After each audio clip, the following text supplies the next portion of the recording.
We're about ready to begin. Hopefully everything is running well.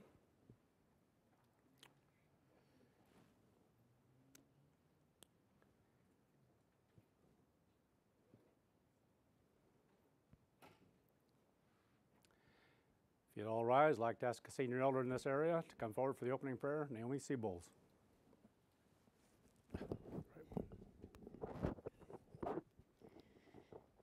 Father in heaven, we come before you today so very thankful for this opportunity you've given us to fellowship today.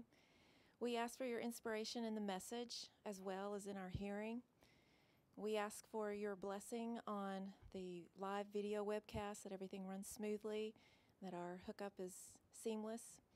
And finally, we ask that you also be with all of us as we travel back home tonight and the next coming days, as some of us have traveled very far. We ask all this in Jesus Christ's name. Amen.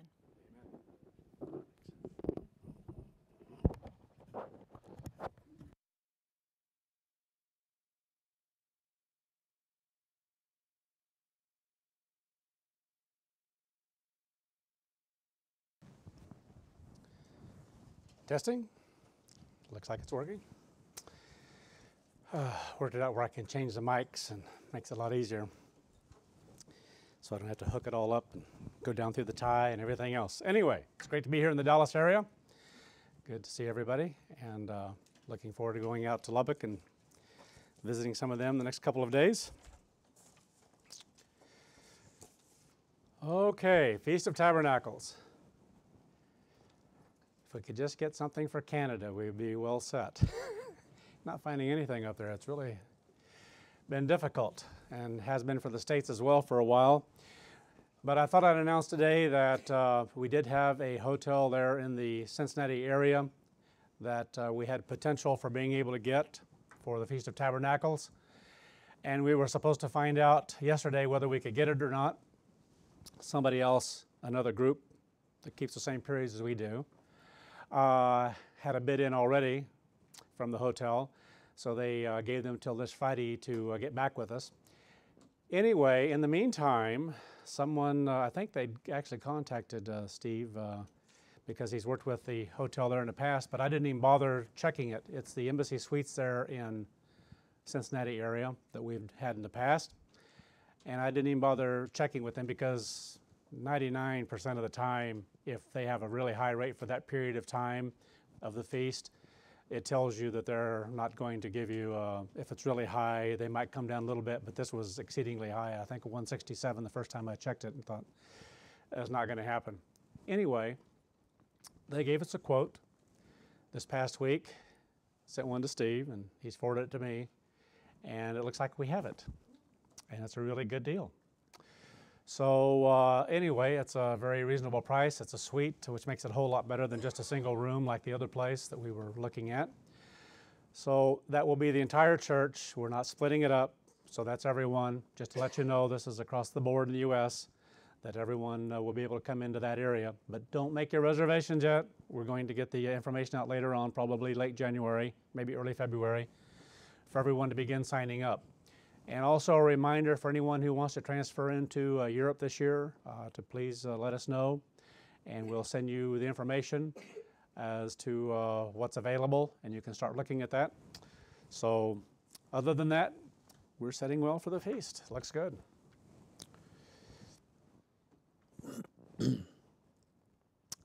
That takes a load off, I can tell you.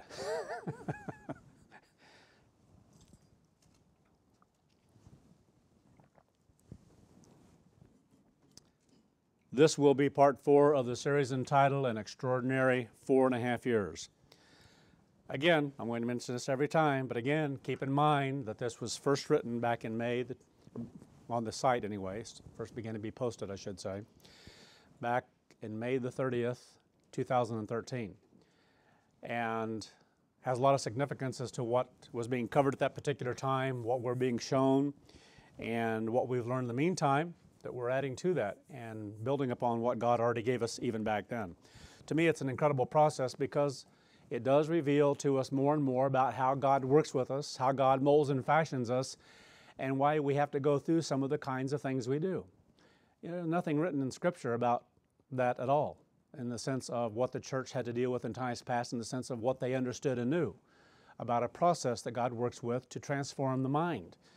And I'm excited that God's revealing that more and more because of where we are and what we're getting ready to go into in time here. And that just gives us a greater appreciation of the magnitude, the might of Almighty God, and of how He works in our human life. And that'll be exciting for those in the millennium to begin to understand what people went through during the first 6,000 years to become a part of God's government that will be reigning at that time. So we left off last week as we just began covering what is stated under the subheading Important Lesson. And we had just covered that first paragraph, or in the process of doing so. So we're going to start again at that first paragraph under Important Lesson. And again, to get the context of what was being covered anyway. So it states, so what can be learned from this example of Pentecost having been observed for so long on the wrong day of the week, referring back to 1973 and up, and 1974 when Mr. Armstrong addressed that and changed that in the church. Going on, by bringing this test upon everyone in His church, God had prepared a means to further advance the process of a continuing creation through the necessary transformation of the mind. God uses these things, these times like this, especially these, to try us, to test us, to bring things to the surface that we don't even know, we can't know ourselves. We don't know our own human mind. God has to reveal those things to us. And God makes that very clear. Who knows the mind? God knows the mind. He knows how we think. He knows how we are. But to know our own mind, God has to truly show that to us. And in the church, that begins with a process of letting us know we're selfish by nature. We're just selfish as human beings. It's a matter of the lust of the flesh, the lust of the eyes, and the pride of life as to how we live life. And that's something that human beings have a very difficult time acknowledging, addressing. That is the way we are. We tend to think of ourselves better than that, and having more ability or more righteousness than that. And the reality is we don't.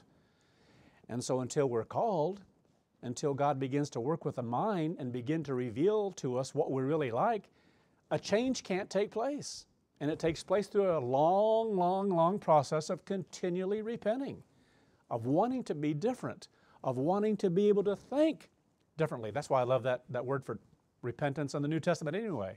It means to think differently, in essence.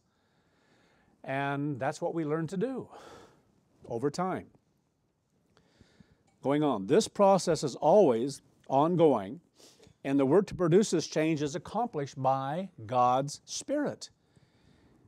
It's not a physical thing, it's a spiritual thing. And so it is accomplished by God's Holy Spirit, this ability to work with the mind and to transform the thinking. Again, accomplished by God's Spirit, by His and His Son's direct participation. And there is no other way. What an incredible thing to understand about our mind and about mankind and the world that doesn't grasp that. Traditional Christianity doesn't grasp this process in any fashion or form. They don't understand what repentance means, not in its deepest form, to feel sorry for what they've done in the past and so forth, and perhaps some kind of a change there they need to make in their life, but change to what? What do you change to? If you don't know God's way, if you don't know God's laws, if you're not observing those things, then what does that mean? It's empty in so many ways. It's not filled with life. And we're so blessed that God fills us with that life so we can see and understand, and then in time we can look back and realize, awesome, what's taken place in my life, in our thinking, in my thinking, in your thinking, as you think about those things going on. As part of the spiritual transformation in this phase of development, in essence, creation of Elohim, the development of Elohim, each person must experience trials and tests. It has to be that way. It'll be that way in the millennium. Not to the magnitude that it is today, but people are going to go through and experience trials and tests. Not to the level of what we have in the short time that we have. it's going to be different, but they still have to go through things to be able to see themselves, and they will. God will work with them and mold and fashion them. What God has been doing for the past 6,000 years, though, is so much different, because those as a whole that He's called out of that period of time have had to live in a horrible age. A horrible age. Satan rules the earth, in essence. And again, people don't understand that in the world. They don't understand the kind of world that's out there, the kind of deception that's out there, and what they believe and why they believe what they do, and that it's false. They don't grasp those things. And so when God begins to draw someone and call someone to His way of life, and they have to make a stand for how they're living, to be different from everyone else around them, relatives, community, and everything, they stand out.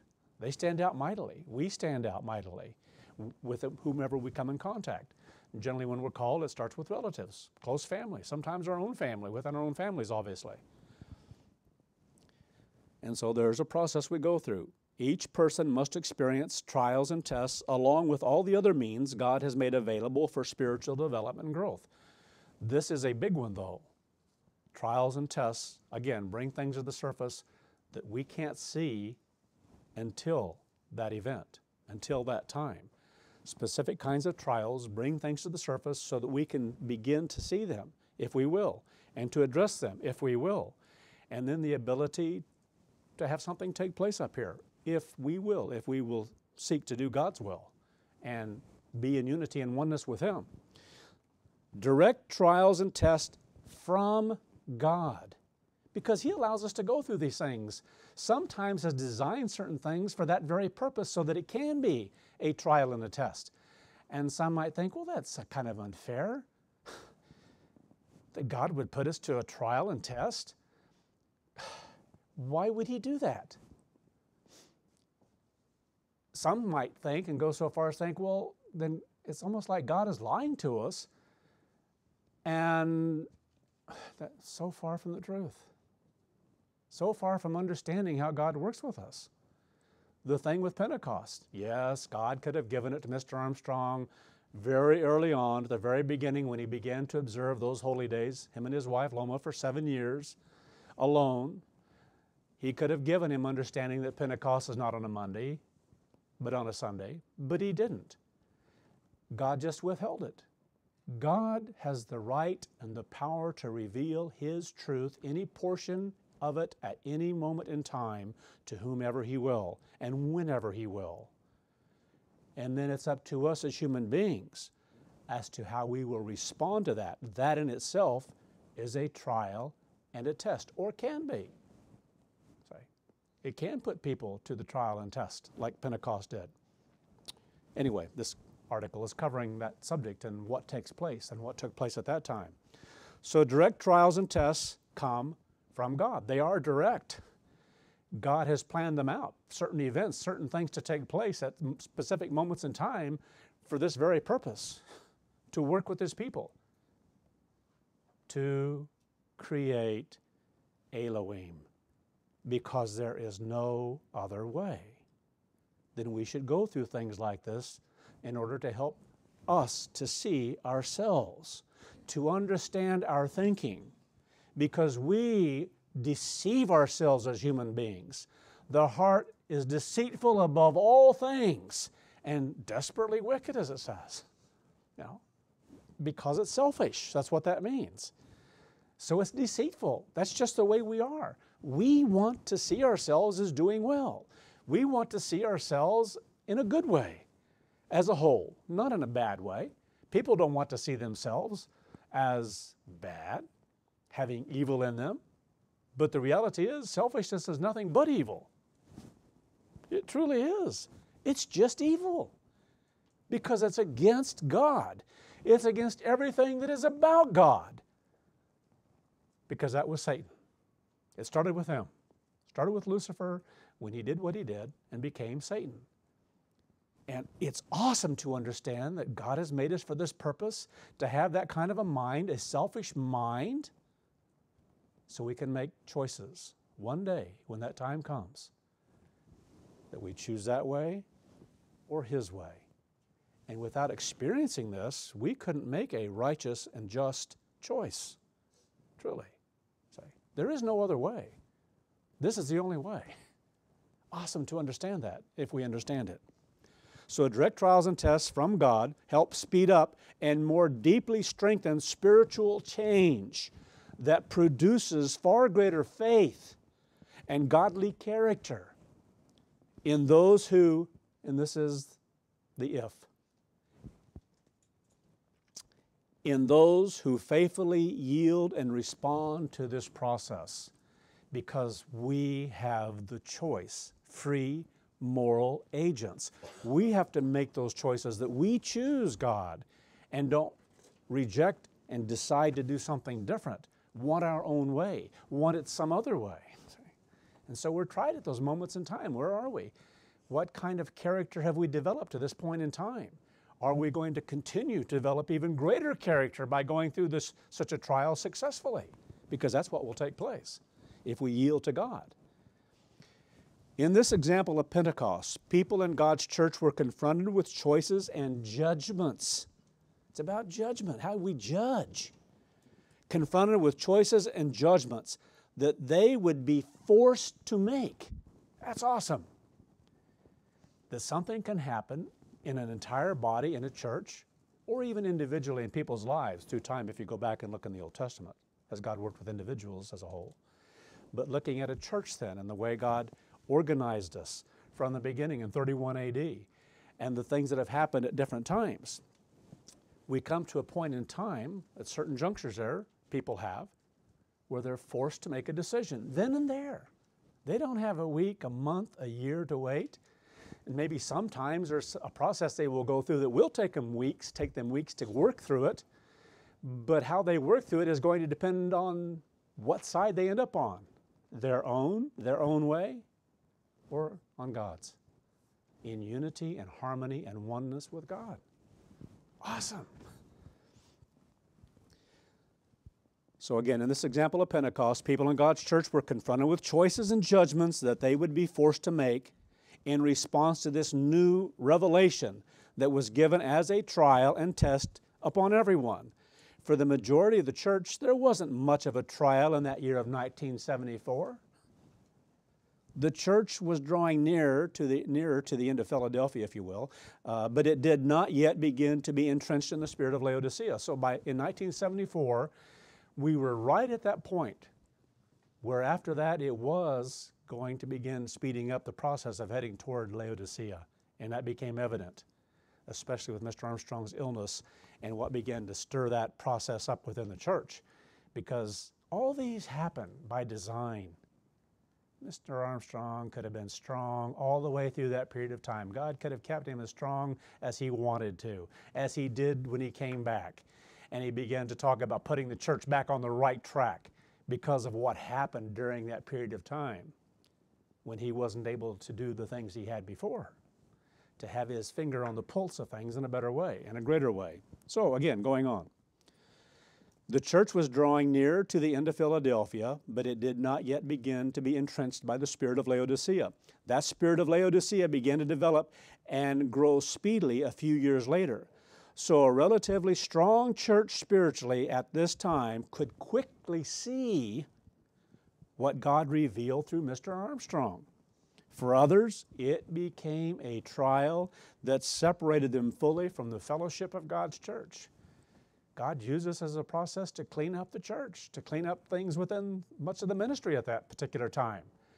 And to me, again, that's awesome to understand these things. Knowing our history is one thing, but to understand why and how and what God was doing, to me, puts another element in there of understanding, of excitement, of how God works in our minds and choices that people make, and to understand more deeply the importance of our choices always, day in and day out, of how we live and what we choose to do. Going on, God used this test upon His church to clean up the body of Christ. It was after the manner of John 15, where it describes Christ as the true vine and God as the husbandman, the vine dresser. All of the vine is described as needing to be pruned. You know, there are things we have to go through in our lives where there are times that we have to have things shown to us so that we can have better growth, greater growth. And that always means there has to be change in our life individually. So we come to those moments, all of us do at different times, where God's molding and fashioning us and pruning certain things, in essence, cutting it out of our life, working to cut certain things out of our life that need to be changed, that need to be gotten rid of, that can destroy us, so that we can produce fruit. And so we're worked with in that manner on a continuing basis. All of the vine is described as needing to be pruned, which all of those in the church did experience at that time. And so there are times like that that go through and do much, and sometimes a far greater way within the body. Because now we're talking about getting rid of and cutting out even certain parts of the body now.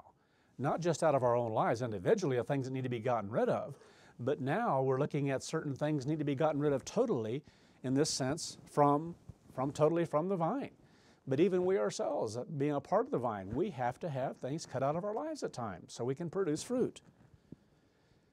But others who were resisting God's spiritual creation in them were not producing fruit, and were as branches that needed to be removed and separated from the vine.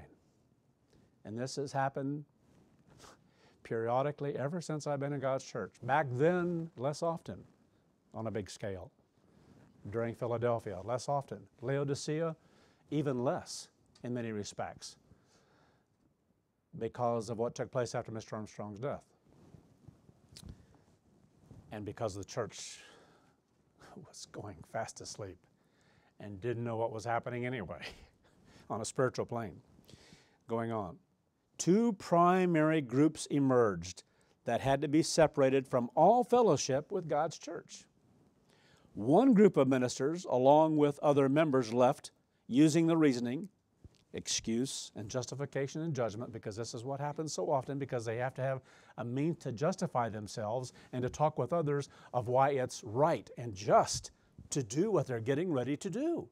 They have to do something with a conscience. See? People have to justify what they're getting ready to do, because this is a big change. So again, using the reasoning that God was not working through Herbert W. Armstrong since he had been wrong about the date of Pentecost. What a conclusion.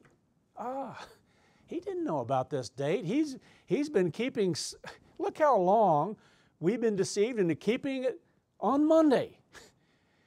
He was wrong. God's not working with him. That's exactly what happened. That's exactly the little story that started going around with different groups. Oh, Mr. Armstrong, something's wrong here. He's getting old. That went around a lot. He's getting old. Something will have to change before long. And that was just the beginning of that attitude. He's getting old. He's talking about those two trees again. That's how people were thinking. That's sick to think, but that's how some were thinking. See, we're right. He's getting old. This is evidence of it. You know, he's not thinking as well as he used to. Anyway, people have to justify themselves, so you attack the one who's been teaching you in that respect. That's what they did. These individuals deluded themselves into believing God was not working through or through them. Was now working through them or with them. So that's what you have to do. You have to come to the point where we see these things. God is showing this to us. He doesn't see it, so God's working with us now. After a short time, every group that has started has had to think that way as a whole.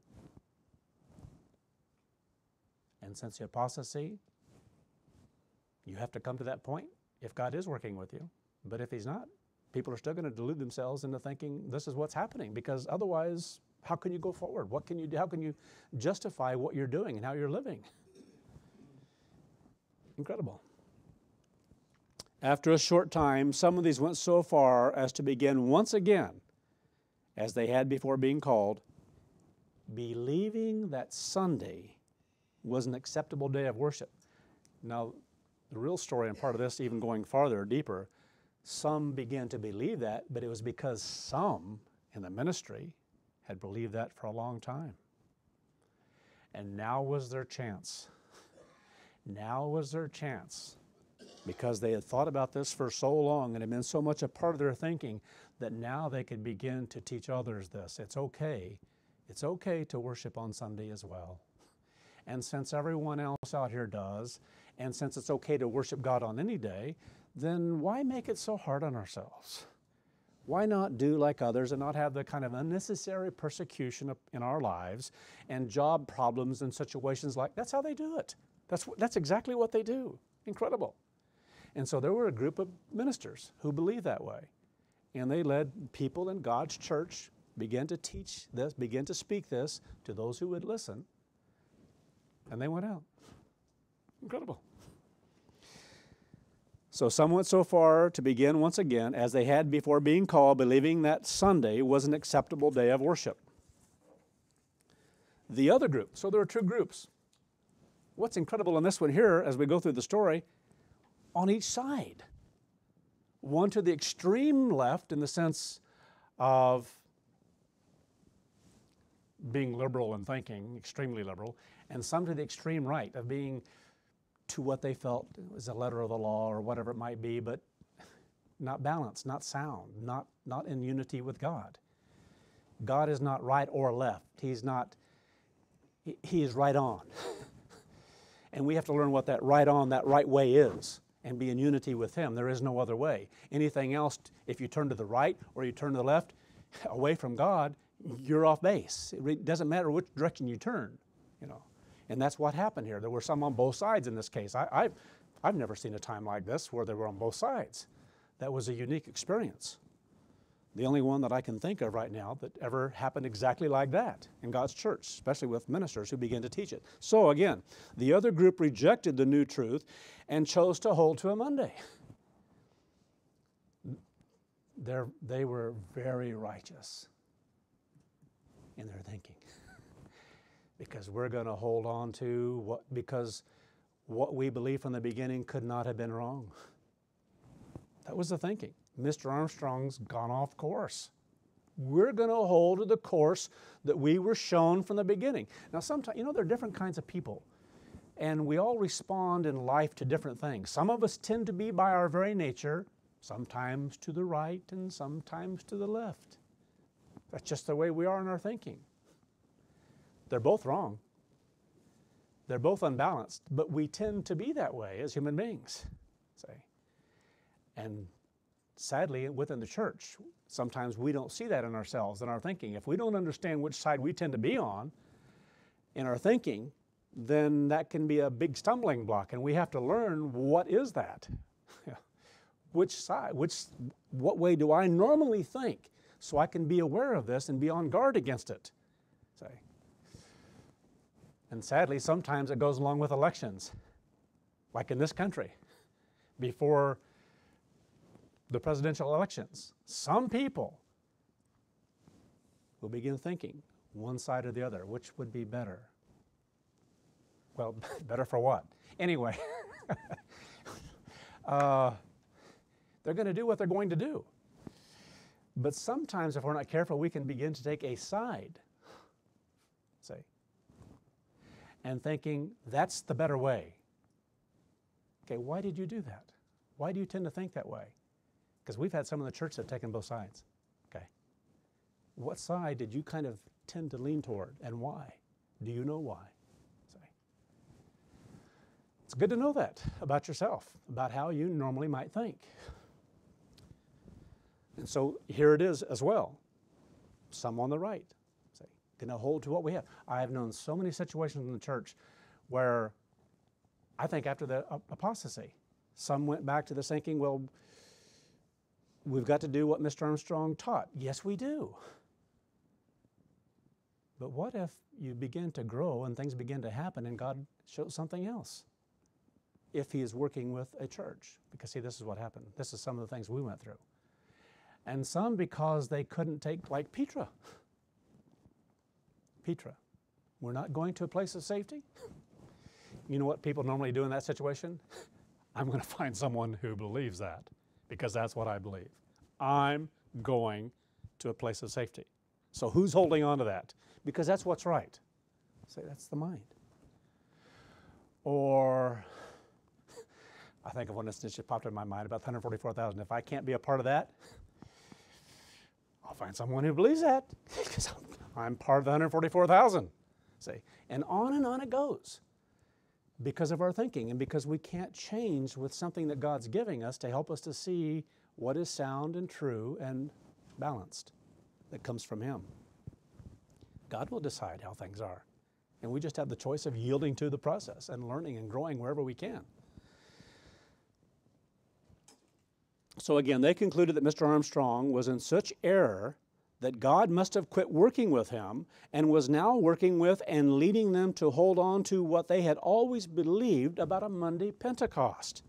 Through time, these dissolved, dwindled into nothingness, and even died. And in this one, there was an evangelist involved.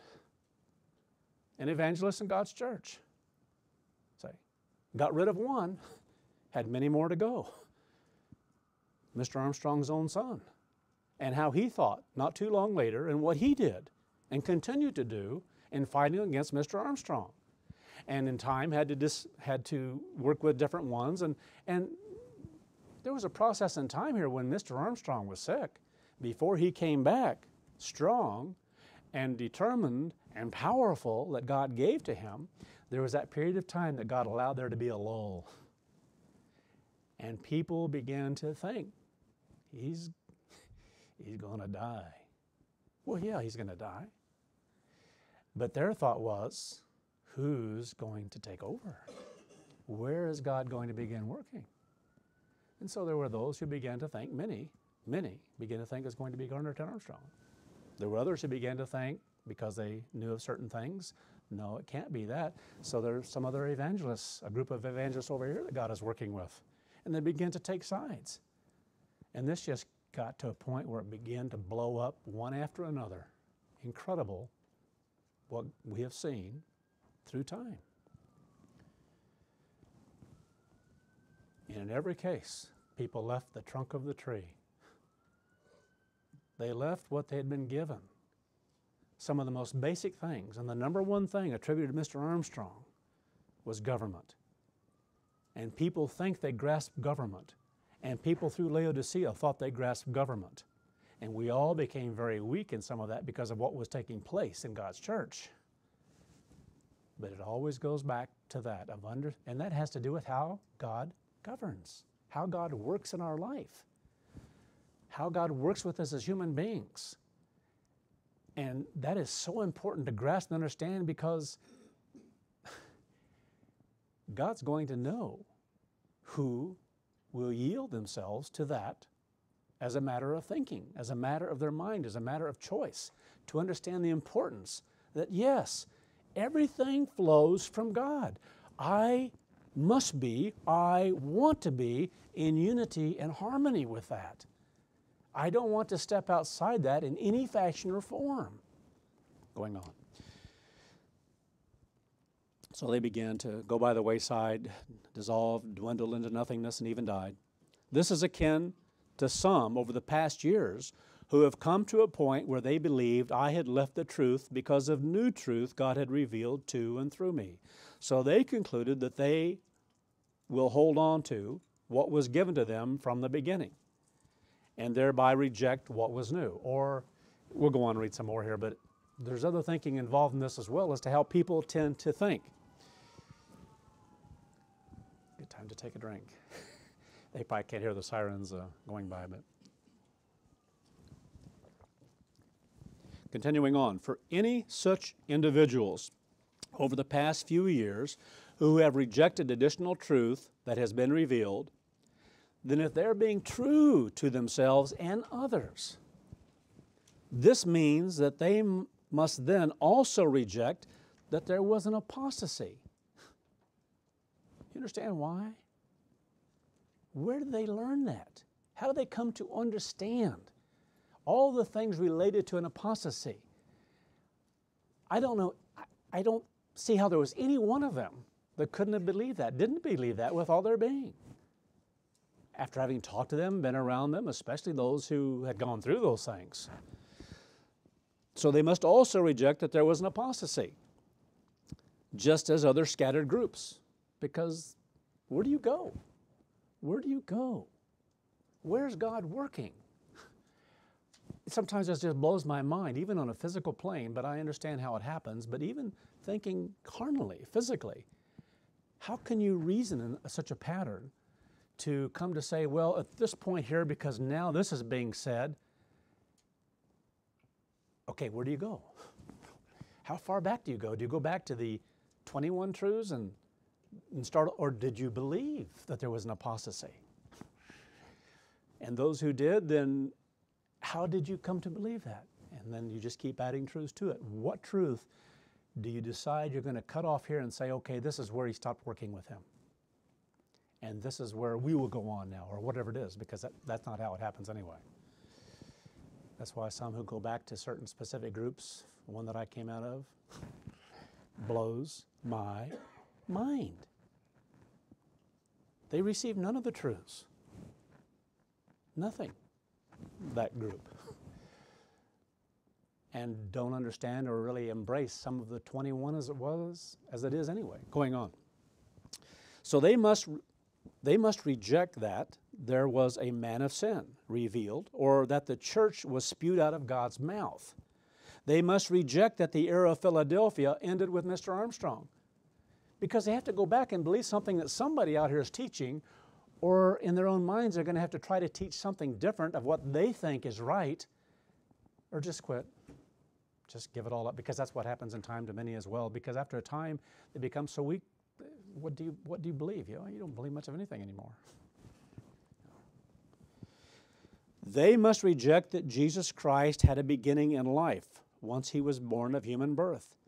And they must return to believing, because I think of those, many in the ministry, who have left since 2005 or have been disfellowshipped since 2005. And I think, how could you have embraced that with such understanding? And even sometimes in what you had to say, how could you reject that? And then, what do you believe now? And they must return to believing that he has eternally existed, as all the other scattered groups believe. To do otherwise is to clearly live a great lie to themselves and to others. If they choose to judge for themselves which of the 36 additional truths they will accept or reject, then they are acknowledging that truth has been revealed through me that has not been revealed through any others. You would think that would be simple logic and thinking, but it isn't. You know, when the mind begins to become spiritually weak, it's amazing what the mind will conjure up, what it will think, what it will come to believe. Soundness that comes from God's Spirit goes by the wayside. And that's a scary thing. So going on, again, to do this would be to live a great lie to themselves and to others. There are many lessons that can be learned from the experience of this example regarding Pentecost of 1974. You know, God gave that for a reason, and a lot of that is not only because it was a process to clean up the church at that time, but it was also that which would give us understanding more in this time. Because you see, there were a lot of the things that God hadn't revealed to the church and left to be revealed later on. 36. Incredible. As we continue, it is needful that we always remember that such trying and testing from God, as in how it occurred in this example concerning Pentecost, is of major importance to the transformation process of creation in this current age and in the development of this phase of Elohim. So again, for those who will be among the 144,000 and for those who will be or are being prepared for responsibilities in the future, into the millennium. Going on. God used a period of nearly half a century to confirm and fully establish 18 great truths in His church. We should be in awe and grasp the significance of 36 additional truths that had been confirmed and established within less than 15 years. That's mind-boggling. The process was speeded up. The process of creating Elohim, That's what it is. And there's so much more to this. So much more to this because it's about God and it's about His power and His ability to do the things that He does. And to me, that's one of the most exciting things of all, to realize that God has brought the church to a period in time where this process has been speeded up. The ability, not a lifetime in Philadelphia, as it were, to go through various things and to be molded and prepared for certain things in the future, but to be able to go through a shorter span of time and to be molded in fashion, and in some cases, beyond, for what God is doing, for whatever He's preparing for the temple, immediate and into the future.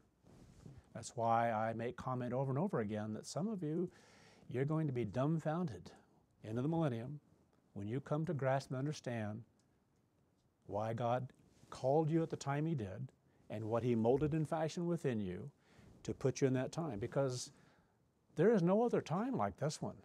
To go from this age of Satan's rule into an age of God's rule on this earth, to have experienced that and to live in the millennium and to know the truth during that period of time and to go through so much of your transformation during this period of time. Obviously, those in the millennium who are going to begin to have their minds opened up, but they're not going to have Satan to deal with.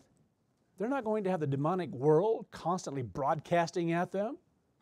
Do you ever feel a little stress, a little pressure in life and have things coming at you and you just, I don't know how to describe it. It's just pressure. And sometimes pressure in things that you don't even want in here and you reject them. It's not you, but it's like this broadcasting, and it's like listening to this, try to say this right,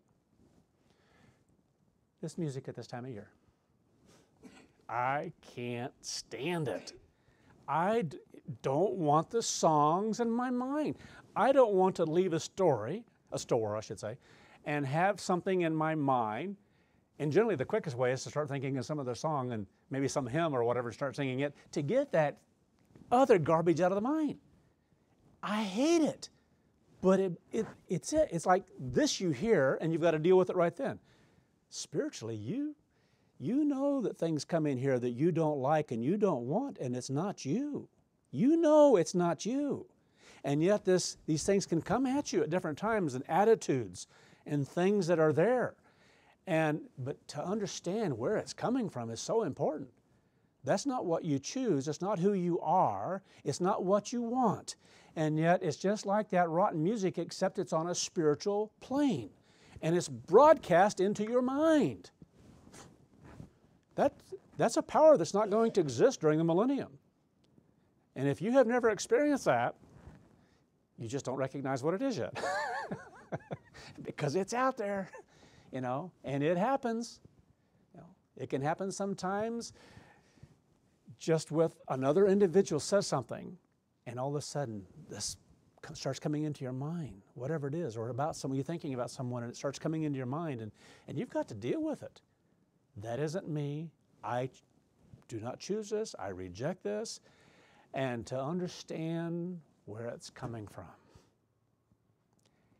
And I'll just tell you, it's happening a lot to God's people right now, okay?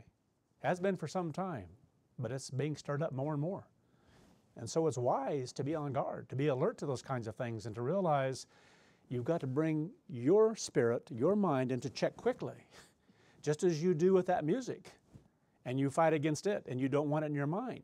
And you have to get your mind elsewhere, maybe on God, and pray to God for help.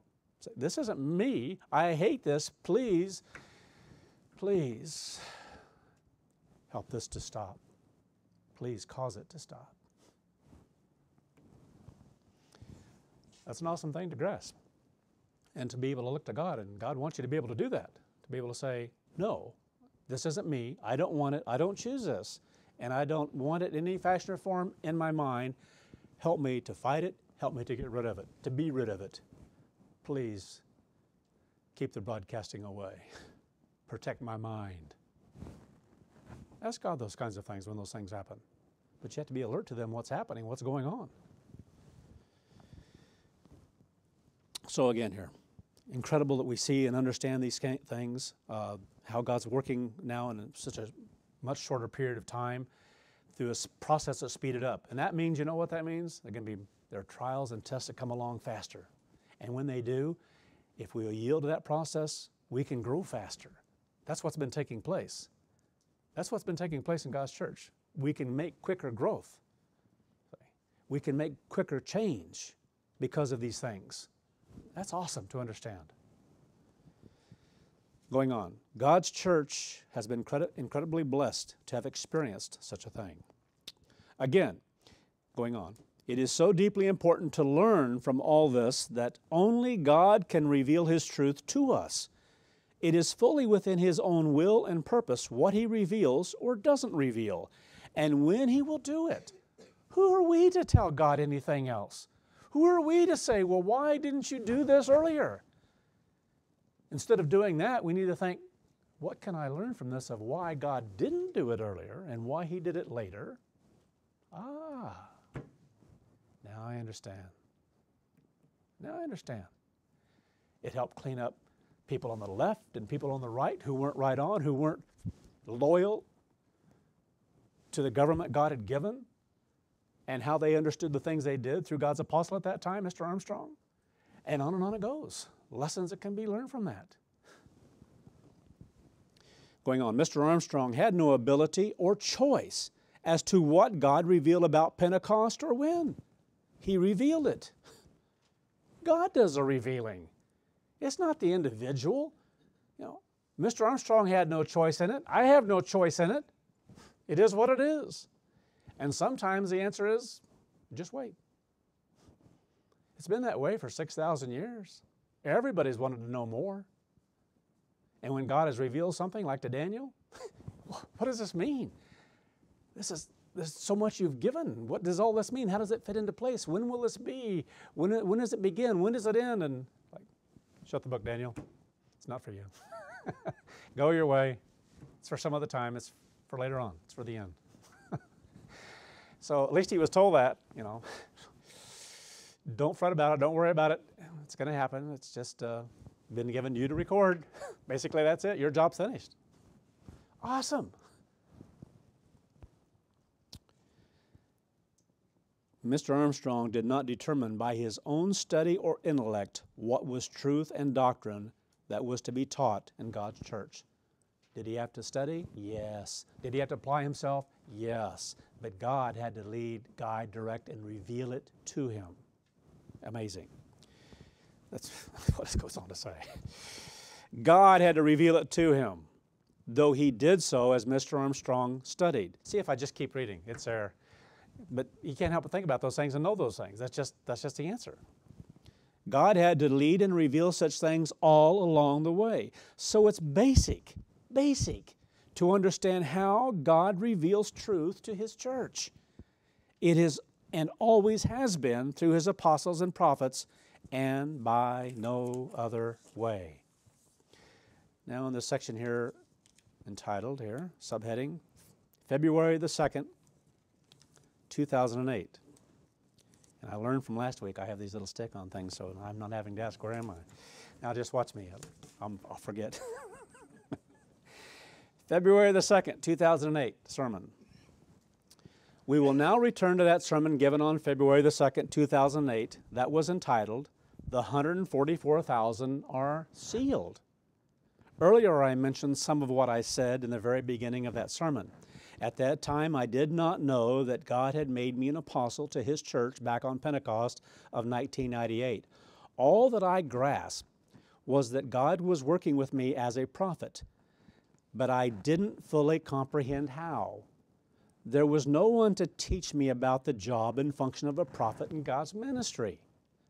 This was because there was no such position used by God through Philadelphia or on into Laodicea until the time God placed me in that position. What a wonderful thing. If I'd had a bush. If I'd had some angel manifest himself and say, blah, blah, blah. But it doesn't work that way. It didn't work that way with Mr. Armstrong. And I've learned a lot about that process because of how God worked with Mr. Armstrong, to grasp and understand that God works with us in different ways at different times and what that means. And so, anyway, going on.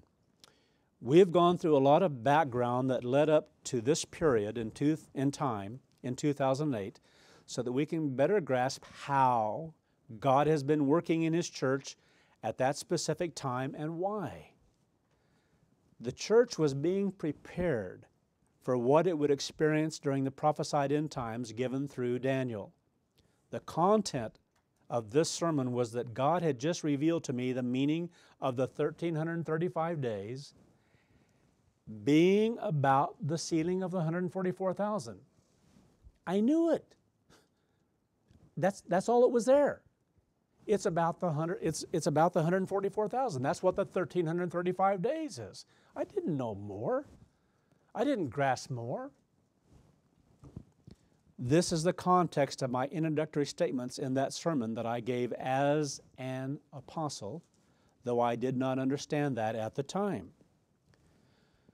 With understanding it in this context, it's incredible what was said after I gave the title to that sermon, and it's quoting it again here. God gave to me, this was that day. I did not know all that I would be given for this day until yesterday, last night. And so going on here, the rest of that paragraph will be quoted shortly, but first, these two sentences need to be addressed. What God gave to me as a prophet was to know that the 1,335 days of Daniel were about the sealing of the 144,000. That was it. That day in February seemed very important due to the process of judging by the truths we had to this moment in time, the present truth. And that's how we're judged. We have to judge according to what we've been given to any moment in time. Pentecost, be kept on a Monday. That's what Mr. Armstrong believed. That was all we understood. It was the present truth, if you will, of understanding. We didn't know that that's wrong and it should be on a Sunday. It was wrong.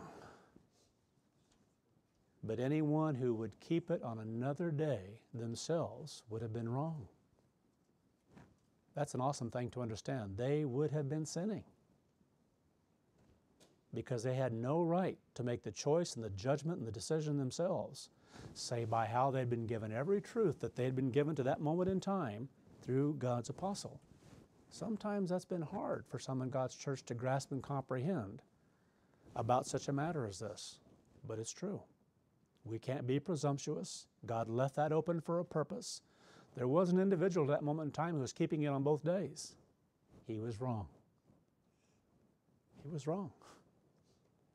God will make it clear when He makes changes, and He does it in a specific way, and we're judged according to that because it isn't our prerogative to decide certain things, though we may think we see them, and we may see them. See, it wasn't my right to begin teaching certain things back in 1975 about Yahweh, that was not Jesus Christ. I couldn't teach the other, but it would have been very wrong for me to have done otherwise, to teach something about what I believed that God had shown to me. So there's one thing about being true to something that you believe and see, but you have to wait before something can be done publicly, if you will, within the body, as this one minister was doing both days, and people knew it. He was teaching. He was teaching something that wasn't right to others. Sorry. Going on. Again, I'll read that paragraph again. What God gave to me as a prophet was to know that the 1,335 days of Daniel, that they were about the sealing of the 144,000. That was it. That day in February seemed very important due to the process of judging by the truths we had to this moment in time, the present truth. The first truth that was part of this judgment was what God revealed to me as a prophet, being, and here's something else, the other thing. It was just that 2008 was the beginning of His final witness to the world.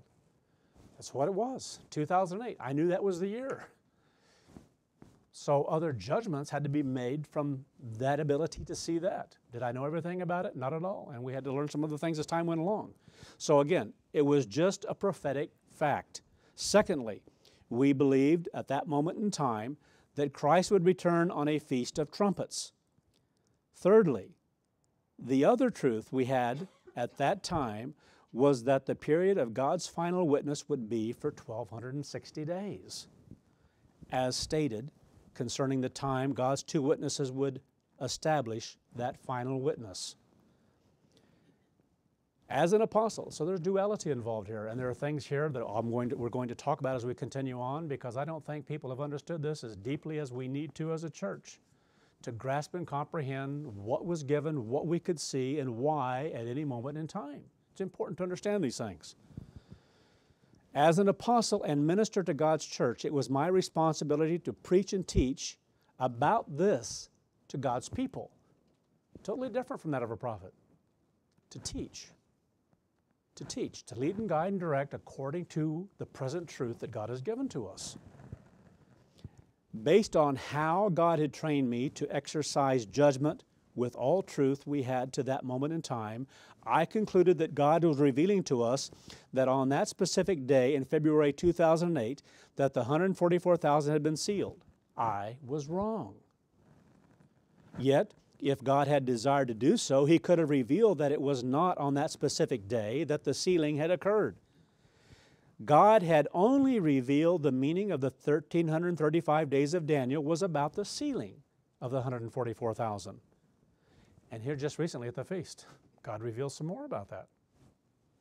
What it means, what's taking place. It's still about the sealing of 144,000, but how He was doing it and what He was doing because of what we experienced candidly in the mid part of 2008 is another story that adds to this. So again here, I drew the wrong conclusion from what was revealed, as I only understood part of what was being revealed. So again, that's the way it's always been. We preach, we teach, and no one should teach more by what we understand to any moment in time. And so if you have certain thinking in your mind, certain knowledge of certain facts, 2008 is the beginning of God's final witness. 1,335 days is about the sealing of the 144,000, but there are a lot of other pieces to the puzzle that aren't in there yet. And so that's why February was the beginning of the thinking at that time, because of thinking 2008 is the beginning.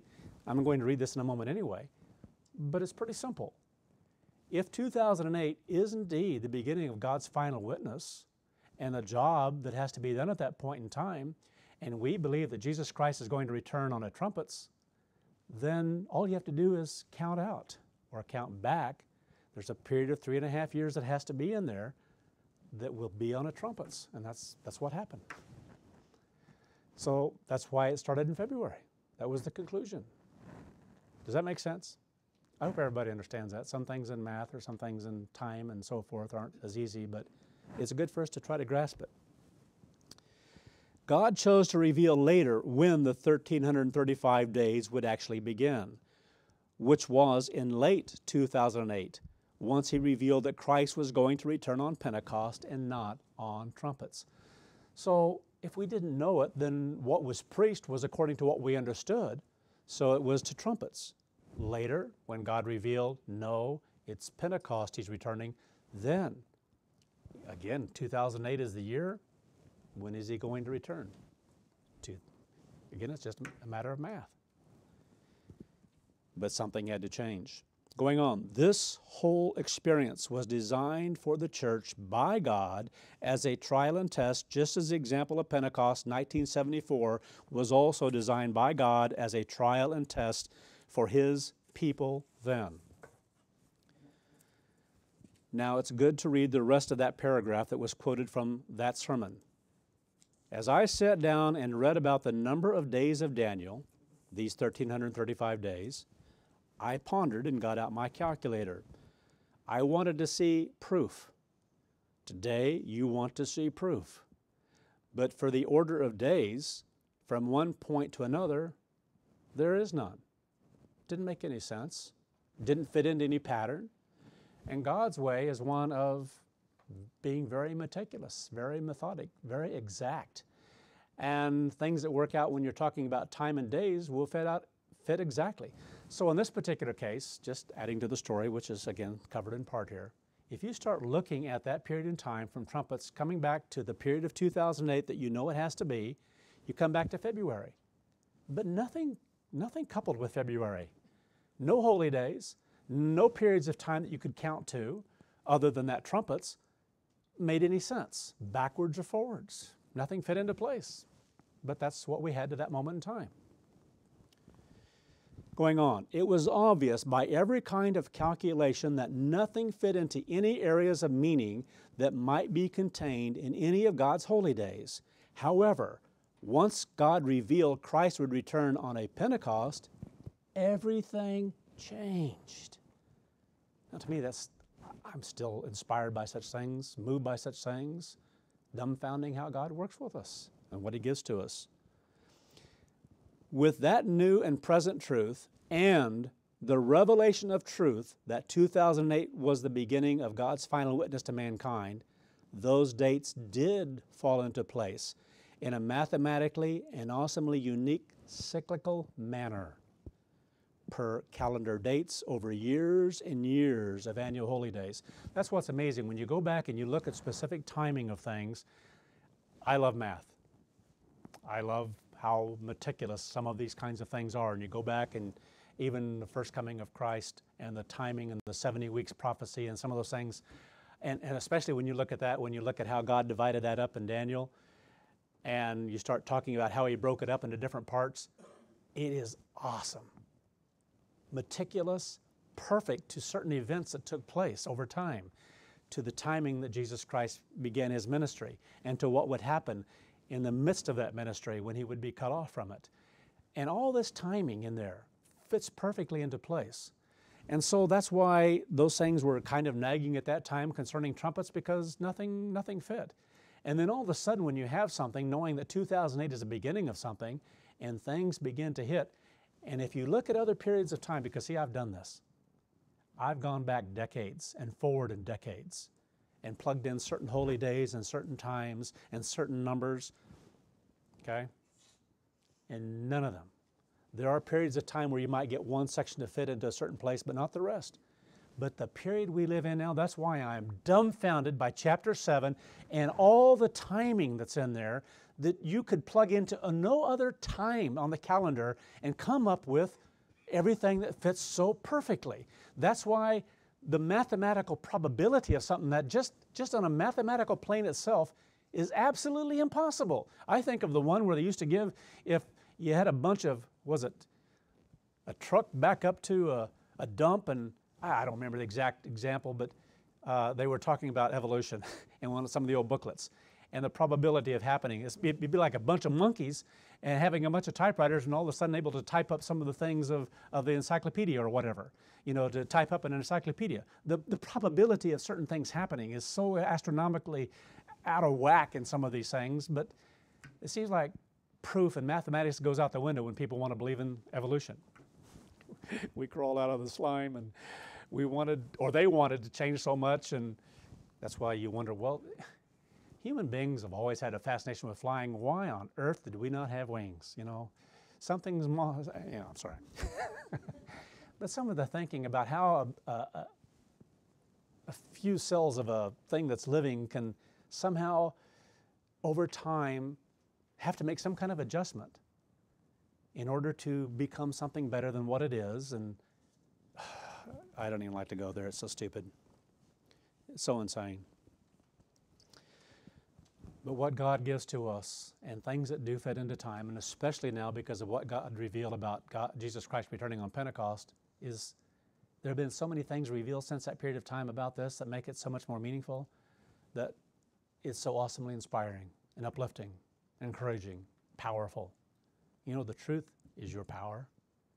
God's Word, God's truth is what empowers you, gives you power and strength of purpose and mind. It truly is. It was our strength through Philadelphia, 21 truths. Everything else, everything was based upon that. And that was our strength. It was our conviction. It was our mind. It was our being. And God has added so much more to us because of what we've gone through. It's incredible. It truly is.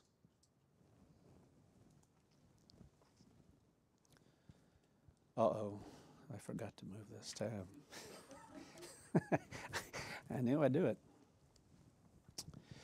I think I'm still in that same paragraph. I hope I am.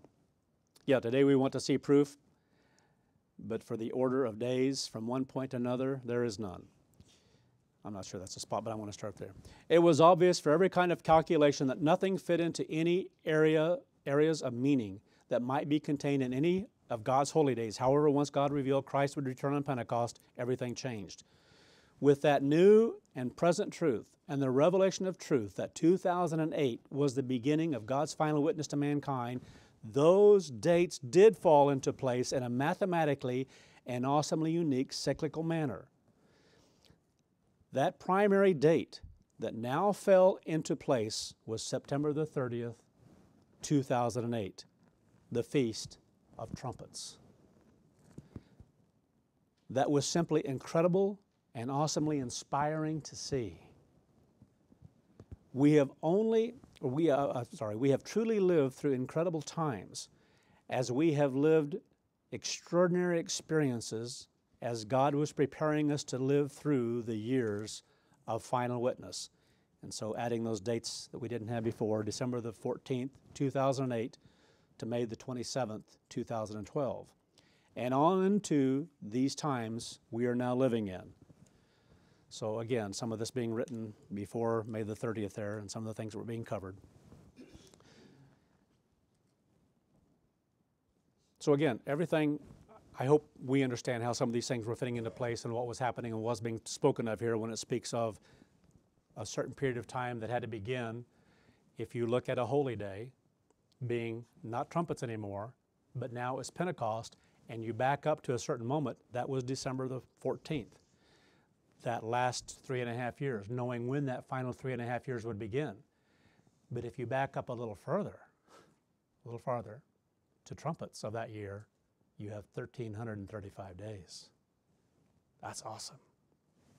Awesome to understand what God began to give to us, and things begin to fit into place. And that, plus a few others along the way that I believe are going to be covered here as we go along. Righteous judgment, going on into this heading, righteous judgment and God's government. We have been focusing upon the subject of righteous judgment. It was stated that we are judged by what we see, know, and understand at any moment in time. That is why we are to discern and judge every matter in life by the present truth, from where we are. I think of some scriptures here I'm going to go ahead and plug in here at this point, but John 7, verse 24. I'll just read this one to you, and then, well, you might turn to John if you want to, but we're going to have John 7, and John 8, and John 5 we're going to look at here. So they're all in the same vicinity. The first one is John 7 and verse 24. We're told, Jesus Christ said, "Judge not according to appearance." Now, what did he mean by that? Don't judge according to appearance. In other words, don't judge by how you see something, by how you perceive something from your own thinking, your own mind. That's what it means. And that, in other words, how it appears to us and how we think about it. See, because that isn't important. And how we think about certain things is not what's important. But we tend to think a certain way. That's why Jesus Christ gave us some of this instruction about judging, because he said, don't judge in this manner, how you think about it. Because you're not going to be able to make righteous judgment if that's the case. If you are the judge, that's what we do as human beings. We decide how we think things are. We have that tendency as human beings. It's just the way everyone is in the world. That's how people think. Judge from this, by our own experiences, by how we think, by how we see it. And so he says, don't do that. He said, but judge righteous judgment. Well, where does righteousness come from? It comes from God. So we have to judge everything based on God, based on the mind and being of God. And that means God's Word, which means for us, in an expanded way, God's truth, because that's His Word. That's who He is. He has revealed to us from the very beginning, from the first truth on. If you want to look at the first three truths, He begins to reveal things about Himself, about His plan and purpose for human beings and how He's going to work with us. And then when Mr. Armstrong came along and those 18 were added, expanded upon that powerfully, mightily. And to be able to see God more clearly, the mind and thinking of God, and how He thinks towards us to work with us, to mold and fashion us, why He does those things in the manner that He does, adds incredible depth of understanding and appreciation to our thinking that we otherwise, and that has to be revealed spiritually and understood on a spiritual plane. Otherwise, we couldn't see anything, just like the world. You know, we'd be out here decorating trees and other things right now. John 8, verse 15. John 8. Just adding to this, He said, "You judge after the flesh. I judge no man." Now, what He's saying here in context is not that He doesn't judge, enter into judgment, but the manner in which He judges. And what He was saying in essence is, I judge no man after the flesh. He said, you do, but I don't. That's what He was saying. I judge no man after the flesh. In other words, the point being, again here, after the flesh, carnally, physically, by the way we see it, by the way I think about it, by what we see physically. How He judged was on a spiritual plane. It wasn't physical at all. And yet He said, if I judge, so the point being is He judges. He judged. But not as men think, not as people think and judge. He says, my judgment is true. If I judge, my judgment is true, for I am not alone. But it is, in essence, from, that's what it's about here. That's what it's referring to here.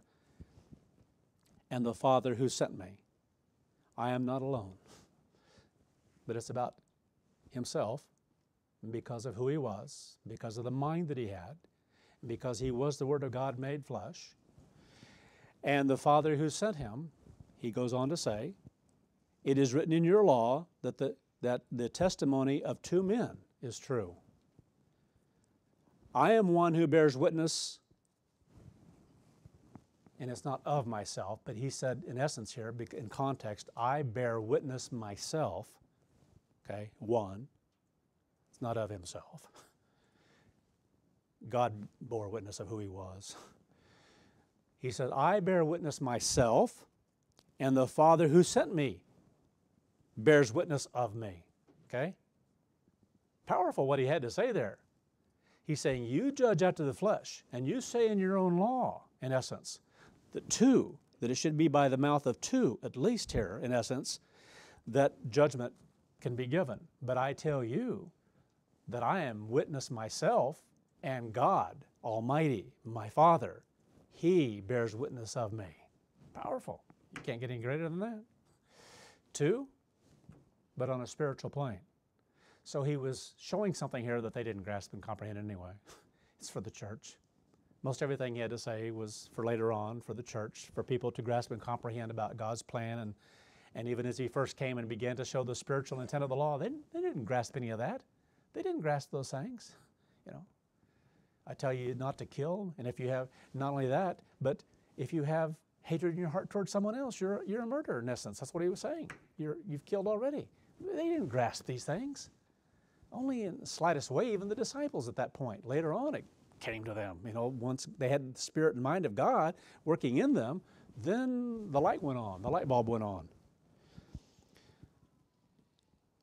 So in essence, He was saying to them, I speak the truth. You can't, you don't, because you judge after the flesh. It's a busy place out here today. There goes some more sirens.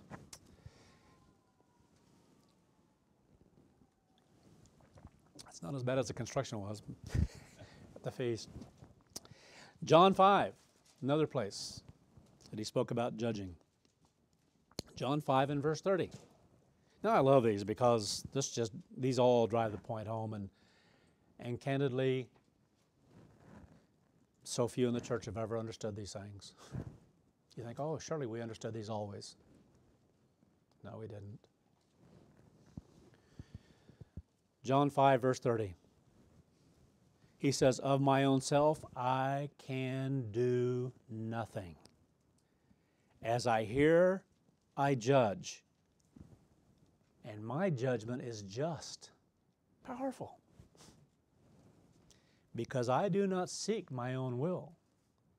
See, it wasn't a matter of judging from a carnal viewpoint of how we might see something, of how I see something. We have to get rid of that in our thinking, because that just doesn't mean diddly squat in life. How I think about it, how I see it, who I think should be in office, or who shouldn't be in office, or who shouldn't do this, or who shouldn't do that, or whatever judgments we pass on people so often as human beings, most of the time we begin on a very carnal level because it's physical. But those are the kinds of things we have to get rid of and make sure with all of our being that we're striving to do it this way, that we're getting rid of our own prejudices. And that's the problem so often in life. We don't know our own prejudices. We don't see how prejudiced we really are about many things in life. I think of what we already covered in some of this, the truths about women and what God is doing in the next 1,000 years that's so different than what He is allowed to be because of the brutality of human beings and because of how human beings can be so sick in their thinking and what they did to women as a whole, men did, and that God is getting rid of that. You know, I can't help but think of those kinds of things and those prejudices that are there from childhood, you know, from the beginning. I think of something I saw on TV here that I don't remember what it was. I think it was on Funniest Home Videos or something. And I thought, it was cute, this little girl. She was talking and they were discussing something about something physical. I don't remember what it was, and her wanting something and something to the effect, I'm paraphrasing this and it's pretty bad. But the story was here, this little girl was standing there and they were saying, well, how are you going to get all these things? I'm going to marry somebody who's rich. Now, we tend to think that's funny as human beings, and it is kind of funny how a person can think, but I thought, how pathetic, how sad. Already it's been planted in that young child's mind by something out here, by her parent, by her mom, I don't know, by society, by TV, that somehow that she's going to have a rich man to take care of her, to get the things she wants in life. Do you see what I'm saying? What a sad thing, because it starts as a little child. And first thing, it is kind of humorous that a child would pick up something like this, but when you start thinking about it, you realize, whoa, these things get planted in the mind of children so young. And little boys, when they're so young, there's a thinking because of the world around them and because of the way dad sometimes talks or something they hear on TV or whatever it is, and they start thinking in a certain way, and those minds are molded when they're so young. And when they're old, they don't know their prejudice. They don't know why they think the way they do. A little girl like that, when she grows older, she doesn't realize how screwed up that thinking is in her mind. A boy, when he gets older and thinks a certain way toward that as well, he doesn't know how screwed up his mind is. People who wear these things over their face, when they're taught as little children, their mom wears those things, and society is that way, and they have to look out little peepholes because of the distortion of the mind and the thinking about what they think about sex and the opposite sex, and to subjugate a woman so much that she can only, in public, look out these little peepholes, and no one can see her face. And I think how sick, demonic that is. I don't know if you share that feeling, but I get upset. And that's just the tip of the iceberg. Because you see, it's easier to see the prejudice in something like that and how the mind is distorted. But it's so hard to see us and what we grow up with, and we think we're so much better. Minds are just as screwed up, just in a different way. The sexes, male and female, and how people think about each other. Yeah. This world is really sick, brother. 6,000 years of just carnality and people living by carnality alone, not by God's way, not trying to live and think like in the mind, the way God thinks, and be in harmony with that, say, and striving to be in harmony with that, and wanting to live life in harmony with that, and realizing this is what produces fruit, this is what produces meaning in life that's enjoyable. Everything else produces that which is hurtful, painful, jealousies, envy, perversion, distortion, imbalance, unhappiness. All the things that are opposite of what God's way produces. And that's what the world is experiencing. You know, this happy, happy music that they play. I asked a couple people working in office the other day as I was leaving, as I had to visit his doctor's office. And as I was leaving, I said, do you get tired of hearing this all the time in the waiting room there? You know, these songs? He's like, yeah, we get tired of hearing it. You know, repeat over and over again, and it gets in your mind. It's always there, and it's this fake thing. It's not even real. It's not real. It's all fake. But it's supposed to make people feel happier and joyous, and we're going to spend more money because we're all so happy, and this is the time of year that you go more into debt. And anyway, I'm sorry. Get off on these tangents. So what a pathetic thing, that little girl. And you see, even in God's church, then, we've had people who've had battles, and there are different levels then of growth as people are able to have something brought to the surface where all of a sudden they see, ooh, I didn't know I thought that way. I was thinking that way, and I haven't been fair or right to this individual and how I've approached them, or I haven't accepted God's government coming through them like I should. See, this has happened a lot in God's church because they're a woman or whatever. This has happened a lot in God's church, brother. And it's still going on, but less than what it was in the beginning, because that's a big change. And the prejudice is so deep that you can't know it unless and until God begins to reveal it to your thinking. And that's what's beautiful. God begins to reveal to us what we're like, and something brings it to the surface, a truth, a revelation. Not only is God going to change that, but even women are ordained. Even that was given as a truth in God's church.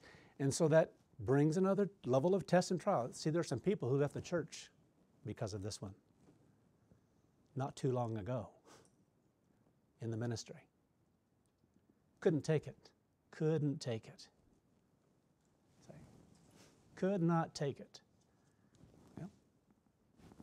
That's a choice. Some did it at Pentecost, 1974. You did it later on. And what's really sad is somebody lived at that period of time, which they did in the church, to think it took all this time to come to this point, and you gave it all up because of your own prejudice. You chose your mind, your thinking, your judgment, your righteousness above that which God was giving to His church. It boggles my mind. These things should always sober us to understand we always need to be on guard and in unity and harmony with God. Anyway, continuing on. Of my own self, I love this verse, I can do nothing. And that's the way it is with all of us as human beings. Can't do anything that's right and good. Not even right and good if it's based on your own carnal thinking, because there will be some personal prejudice, even if it might agree with something from God. You don't murder because why? Is it because you agree that God has given that? See, because there's people in the world who believe that. Shouldn't murder, shouldn't take life, except in special circumstances. Then we can go over and kill a bunch of people and children and others, but that's a justified thing. That's different. See how the human mind, it's amazing what the human mind will do. But even with us, and sometimes in God's church, there are levels we have to go through to come to understand more deeply what it is that God is giving and revealing, and making certain that we don't judge according to this, because if we do, there will be a prejudice involved in how we think. It's a very subtle thing, the human mind. And we have to make certain. You know how you know? If you strive to make those judgments and decisions, this agrees with something that God has said, that Jesus Christ has said, that God has given to us that's true. So I'm rejecting how I might normally think about this matter, say, and I agree with God. Therefore, this is my judgment, my choice, my decision. That's an awesome thing to go through in life. and one to work to perfect more and more and more. Of my own self I can do nothing. As I hear, I judge, and my judgment is just. Because I do not seek my own will. I don't seek my own way. I don't seek to get my own way. I don't seek to feel better about this because this is how the way I see it anyway, and this is the way it really should be, and this is what someone should be doing because this is the way I see it should be done. See, that's the way we are as human beings. He said, don't judge that way. He says, because I do not seek my own will, but the will of the Father who has sent me. And you know what? God has called every one of us and sent us. Sent us out in the world, wherever we are, in our communities, wherever we are. We're to be a light. We're to be an example. We're to be able to have, others around us should see something different than what they see in others that they come in contact with, on the job, in families, whatever it might be. They see you first and foremost as standing firm for what you believe. You stand firm for the Sabbath day. You stand firm for what you do and how the holy days. They know what you're going to do when they come around. You're going to be at a certain place because God comes first. That's just how you think. And they're going to learn from that. They're not going to be able to use it yet, but they're going to experience that. They're going to experience something different from what they do in the world. They're going to experience something from you that when you have said something wrong to them or something comes up in a dispute or something happens because someone gets upset and you say, well, I'm so sorry. I did not mean that. Or you go to someone, a boss, a fellow employee at work, and you say, you know what? I got caught up in that yesterday and I should not have said what I did. I reacted in a way that I shouldn't have, and that's not me, and I'm sorry for that. Now, how many do you think on the job they have coming to them when those situations happen saying such a thing? They're to experience something different, that you're willing to admit when you make a mistake. You're willing to admit when you're wrong and how you may be treated or said something to someone. See? And they see something different. And sometimes, I've had people tell me stories even in recent time of some of these kinds of things happening. It's like, and they're kind of like, what do you say about that? Because they're not used to that. Amazing, because it isn't in the world, but it's to be in us. So again, a beautiful, awesome, awesomely beautiful verse. But you seek to do the will of the Father who sent you. God called you to live a different way of life, to be different than everybody else around you. And most of the time that just comes in the fact that you stand firm, not obnoxiously so. You know, sometimes people think they've got to tell others everything and just kind of be obnoxious. Like you go into a restaurant and well, you have a certain belief about certain foods or whatever, what you can eat and don't eat. And you don't have to go get the chef and find out what he put in the porridge or whatever it is. Did you use, I don't even know what the stuff is called, but anyway, it might have something in it that's bad. What do you use? We want everybody in the restaurant to hear this. What do you use when you make this? How did you make this pie? Does it have something in it that might have something that squeals? Oink, oink. You know, and you think, why are you putting on such a show? That's a show of what you believe. That we're not to do that. We're not to stand out like a sore thumb, like a bad thumb. We're to stand out because, you know, it's just better to be quiet about it and do what you have to do and what your faith is and belief. And sometimes it's just better to say, oh, if you're not sure and it hurts your conscience, say, I can't, I'm sorry, but I don't think I want that. And that's all you have to do. The chef doesn't have to come out and testify as to what he used in his food. This happens in God's church. Still happens sometimes in God's church. Drives me wild. Because it shouldn't. So sometimes we think we have to be vocal about what we believe to others. No, you don't. What you have to be is one who just lives it. Now, by living it, sometimes you may have to vocalize what you believe. Tell the boss, I'm taking off the Sabbath. May I have, no, you don't have to ask that way, but say, I'm sorry, but when it comes sundown here this week, I can't come in. I can't continue on. I've got to leave. What do you mean? Oh, it's your Sabbath. Yeah, you let him know it starts at sundown. Oh, yeah, I remember what you said about that. You know, most of the time it's easily resolved. But anyway, I hope everyone understands what I'm saying. because it's not a show of what we believe. We don't want to be like the world. We don't want to be Pentecostal. We don't want to be like some who have to get in sit down at a table, and this is why we've quit some of these kinds of things, so we don't do those things in an imbalanced way, because Jesus Christ said, when you pray, go into your closet alone. And so our prayers are very private, and in a church environment, they're very private, and we basically have one at the beginning of a service, and that is it.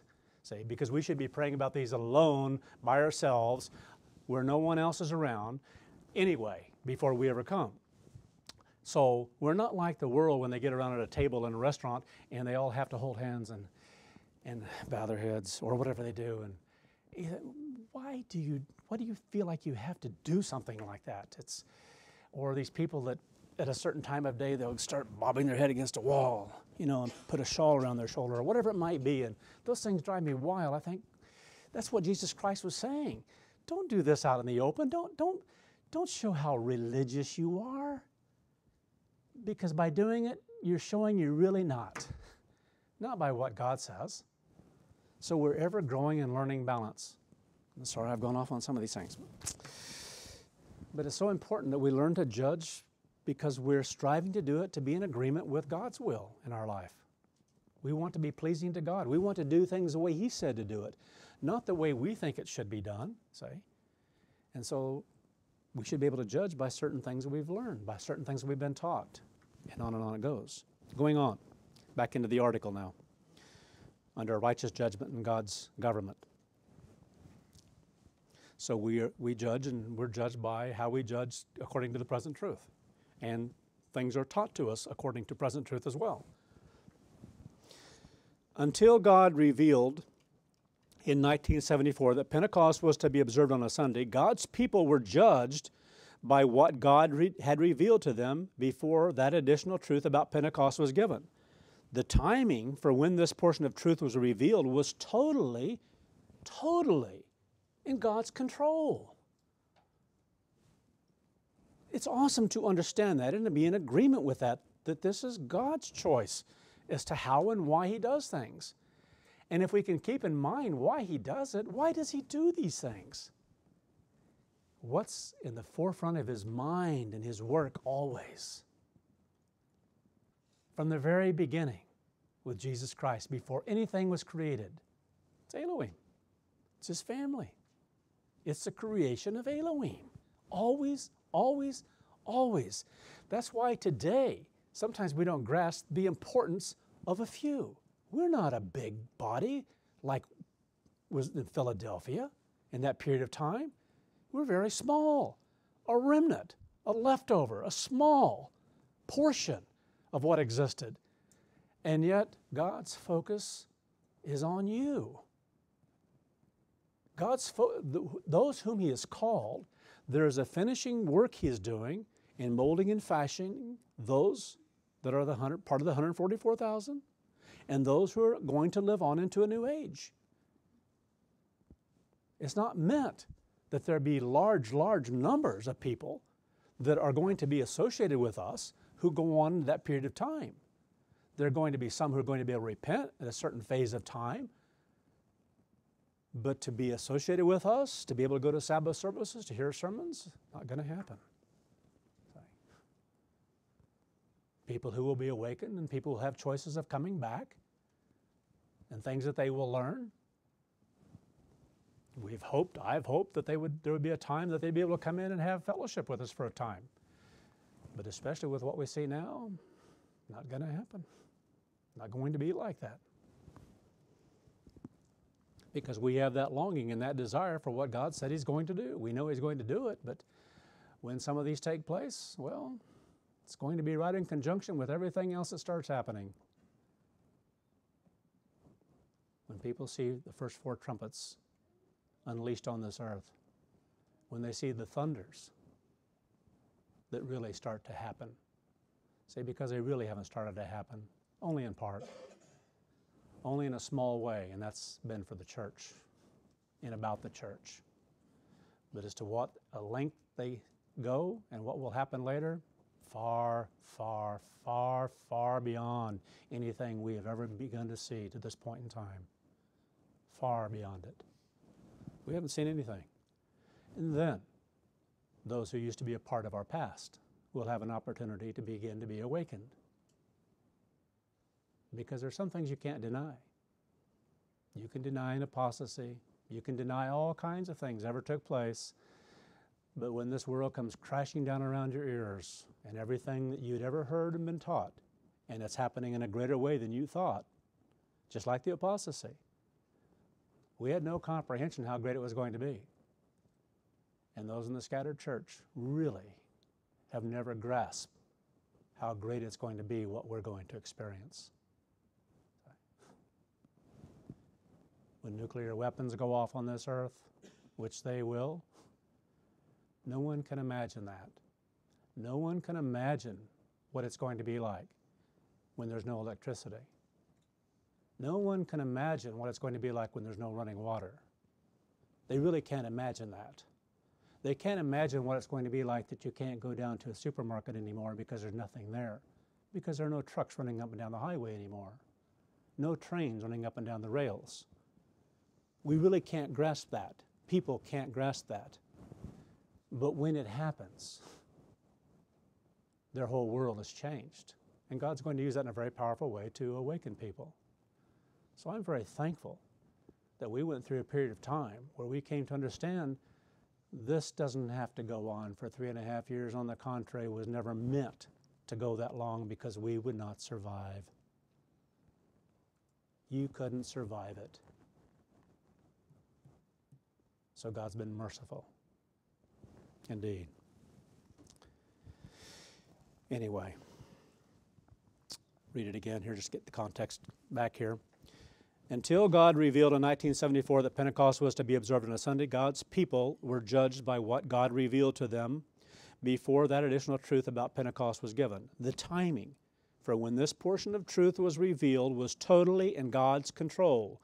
Therefore, up to that change in 1974, God's people were to assemble on a Monday, and they were judged by their response and obedience to what they knew to that moment in time. The church wasn't somewhere else.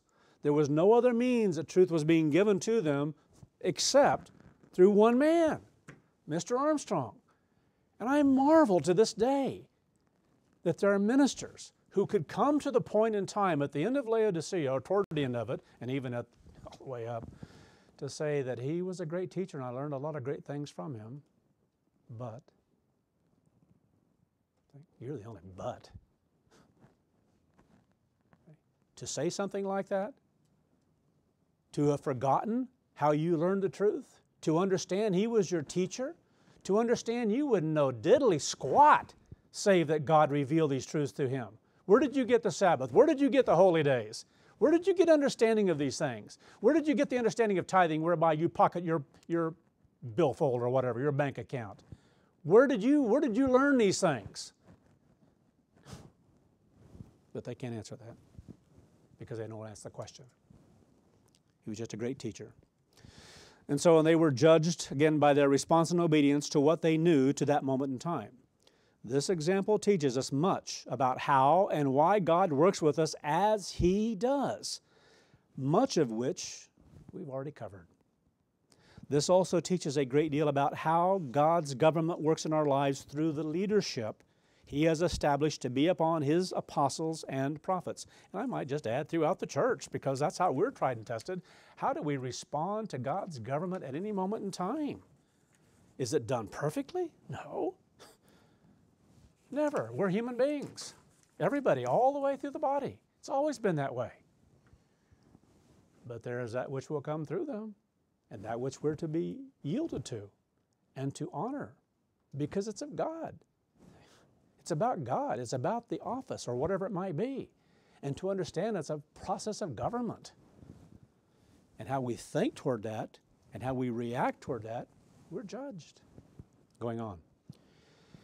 God has chosen to construct His church through this exact structure. It is by this way that He is creating Elohim in all who will receive God's government and God's way of revealing truth to them through these offices He has established. And then the quote here from Ephesians 2, verse 20. And, as it is, we, are being built, as it is, upon the foundation of the apostles and prophets, with Jesus Christ himself being the chief cornerstone. So why is that? Because it's how God has structured the church. First, those things that are given, two phases of prophets.